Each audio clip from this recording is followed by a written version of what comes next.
tayo ng fresh na pork pangdaglag sarap nito guys, promise.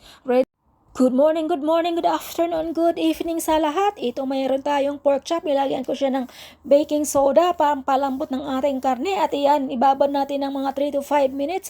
After natin mababad, hugasan natin mabuti para matanggal din yung ating baking soda. At ayan, palambutin pa natin ulit yan. Malambot na malambot ito guys. Tatarin mo lang yan ng back ng ihang knife para malambot talaga siya. At after natin tad yung tawag niya. Ayan, i-marinate natin yan ng black pepper, sugar, and salt para naman, ayan, at nilagyan pa natin ng flour, all-purpose flour po yan guys, hindi yan cornstarch. So ayan, para before natin i-deep fry, para naman mas malambot pa guys ang ating pork chop. Dahil ang purpose nga natin ay para palambutin, para hindi naman pangit naman kasi ng pork chop pag matigas ano.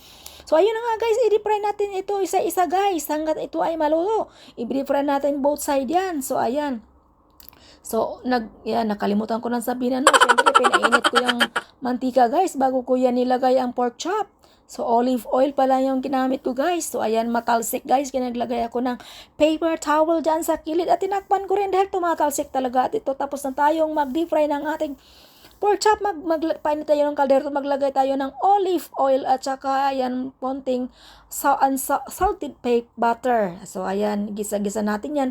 At syempre, igisa na natin yung ating slices na white onion or sweet onion. So, ayan, igisa-gisa lang natin yan hanggat lumabas ang bango at napakabango nga naman talaga guys. At ito yung canned na mushroom ang ginamit ko guys. Wala tayong fresh na mushroom. So, canned mushroom lang. Masarap yan guys. So, ayan, gisa-gisa natin yan para naman talagang magkalasa yan. At ayan, maglaga tayo ng cornstarch para naman pangpalapot yan ang ating creamy nga yan. Creamy nga yan at ang lulutuin guys. Creamy pork chop at ang lulutuin kayo. Maglagay tayo ng ang tawag nito, cornstarch. Ayan, maglagay ako ng chicken stocks para malasa talaga yun ang ating niluluto guys. So ayan, bongga ito guys. Makalimutan yung pangalan ng yung boyfriend, girlfriend. Ayan, diba?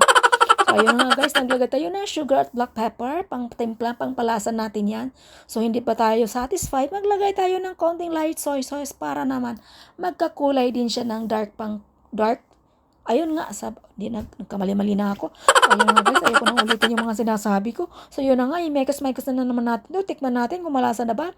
Masarap na siya guys. At ayun, magdagdag pa tayo ng konting light soy sauce. Konting-konti lang. Para ganyan. Pero para sa akin, dapat hindi na tayo naglagay ng light soy sauce para hindi naman masyadong dark. So dahil luto na yan guys, okay na yan guys. Ayan, ilagay na natin yung ating pork chop. So ayan, ilagay natin lahat ng ating pork chop guys at i-simmer lang natin yan ng mga 1 minuto. Dahil luto na naman yung pork chop at luto na rin yung ating mushroom at naglagay tayo ng fresh na parsley pang daglag lasa yan dyan guys. So ayan, dahil luto na siya, ihahain na natin ito dahil gutom na yung mga kakain. So, yun na nga guys. Ang sarap nito guys, promise. Ready to serve na siya guys. Thank you for watching everyone. God bless.